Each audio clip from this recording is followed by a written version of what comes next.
नमस्कार और स्वागत है आपका डर में। मैं हूँ आपका होस्ट हर्षद दत्त और आज की कहानी आई है एक रेडिट यूजर से। कहानी के लिए उसका नाम नोआ रखते हैं।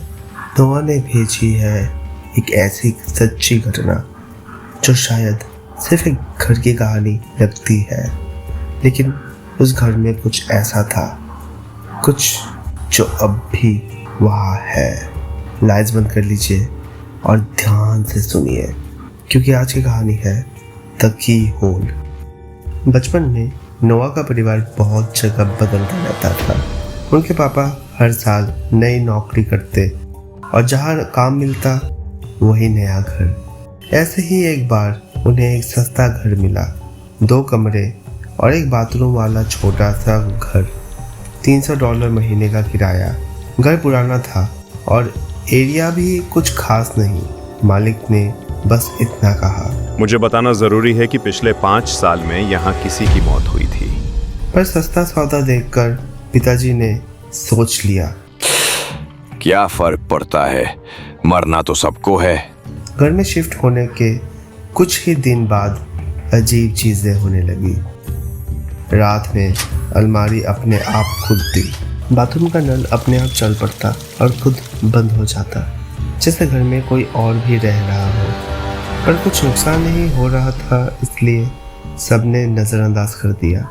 लेकिन एक बात अजीब थी, घर के फ्रंट डोर में दोनों तरफ ताले की चाबी का छेद था। यानी अगर चाबी खो गई तो अंदर फंस जाओगे। फिर वही हुआ, चाबी गायब। घर में बक्से भरे पड़े थे, सब परेशान। पिताजी गुस्से में चिल्लाने लगे, किसी ने चाबियां उठाई हैं। और तभी चाबियां अपने आप लिविंग रूम में फर्श पर गिरती है। सब सन्न। पापा कुछ समझ नहीं पाए, बस चाबी उठाए और काम पर चले गए।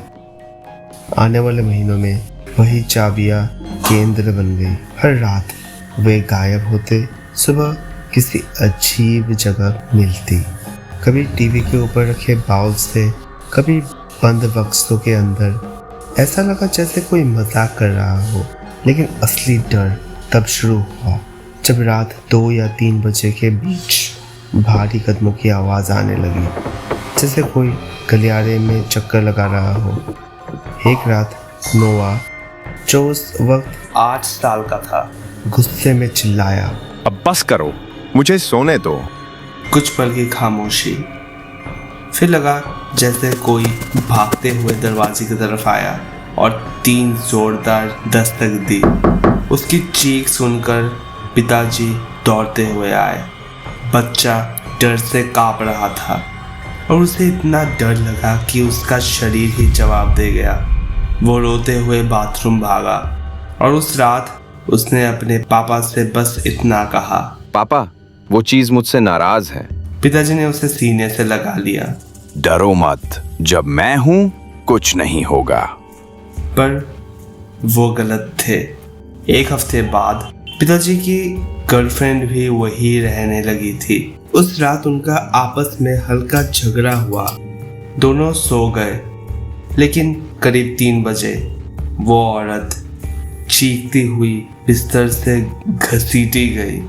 वो कहती है, किसी ने मेरे टखने से पकड़कर मुझे कमरे से बाहर घसीटा। वो उठी, लाइट्स ऑन की, पर वहाँ कोई नहीं था।